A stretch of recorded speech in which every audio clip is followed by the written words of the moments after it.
It has perhaps always been the case that the waging of peace is the hardest form of leadership of all.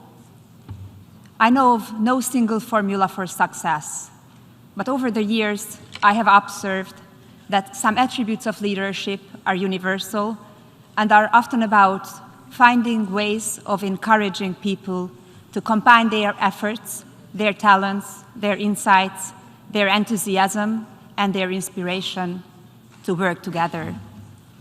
A quote from the speech of Her Majesty, the late Elizabeth II, from 2010, delivered here at the United Nations General Assembly.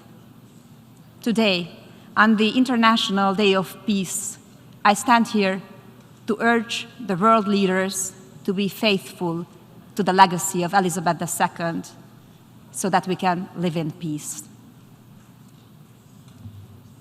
Dear Excellencies, ladies and gentlemen, I'm particularly pleased and honored to greet my fellow Hungarian, President Csaba Kőrösi. With his presidency, after 40 years, Hungary is again serving as President of the UN General Assembly for 1 year. It is a great honor for Hungary, and especially so in the present challenging situation. Mr. President, dear Csaba, I wish you every success in your work. I'm standing in front of you today as the President of Hungary, the first woman President of my country, wife and mother of 3 children. As a President and as a mother, I feel responsible for preserving an environment for the generations to come, in which they can enjoy security and comfort.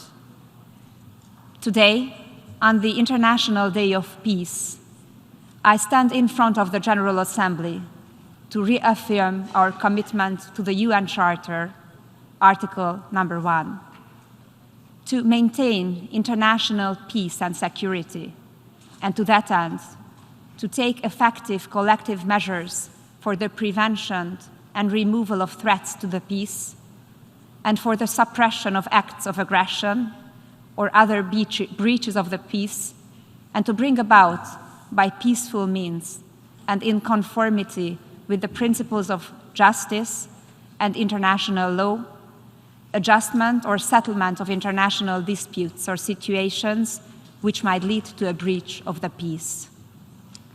Let us remind ourselves to the main aim why the United Nations was brought to life: peace. We, people and leaders in the Western world, often pretend that we have lived in an age of permanent peace and prosperity since the end of the Second World War. In many ways, this might be true. Indeed, we live in a more peaceful and prosperous age than before. Let's not forget, though, that the wars and armed conflicts that rage in many regions of the globe, which kill innocent people, tear apart families, destroy infrastructure and economies, turn well-kept agricultures into wasteland, and add to the destruction of the world that surrounds us.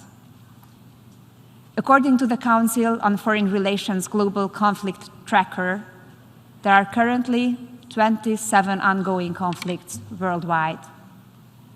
The tracker categorizes conflict into 3 groups: worsening, unchanging, and improving. Right now, there is not a single conflict described as improving. Globally, conflict and violence are on the rise, according to the United Nations. The UN has warned that peace is more under threat around the world than it has been since the Second World War. The number of wars and armed conflicts around the world has been rising intensively since then. The scholarly optimism that the decline in the number of casualties might lead to a process where armed conflicts become irrelevant was quickly overshadowed by recent developments in Europe and other parts of the world. Excellencies, I come from Hungary, from the heart of Europe. Everyone would assume that since the Second World War, peace has been a regional characteristic. Let us not forget that only 11 years after the end of the Second World War, Soviet tanks were rolling on the streets of Budapest. We had 45 years of communist dictatorship, and it didn't take long after the peaceful change of regime of 1989 that war broke out in our imminent southern neighborhood. The killing lasted for a decade. Now, after hardly more than 20 years, war is raging on the European continent, once again in Hungary's neighboring country. It fills us with particular concern, especially because ethnic Hungarians living across the borders also shed their blood. Russia's war against Ukraine is a constant threat and security risk, not only for the Ukrainian citizens living in the war zone, but also for all of us. The threat of escalation is a reason for worry and action. Hungary firmly condemns Russia's aggression against Ukraine, which has destroyed peace in Europe, caused dramatic human suffering and destruction, and has serious repercussions on the world order. Since the beginning of this conflict, Hungarians have stood with the victims. We have been providing economic, social, and humanitarian aid to Ukraine and to the Ukrainian people fleeing the war. Hungary is currently implementing the largest humanitarian operation in her recent history.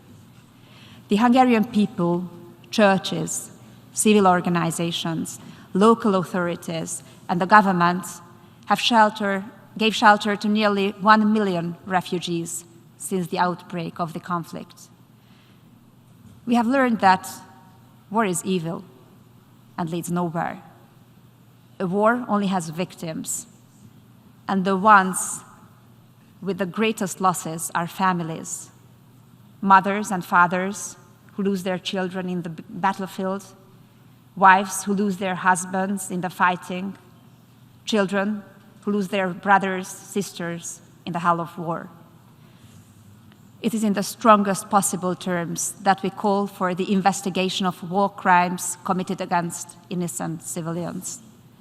These crimes must be documented, investigated, and prosecuted by the relevant international institutions. No crimes committed can go unpunished.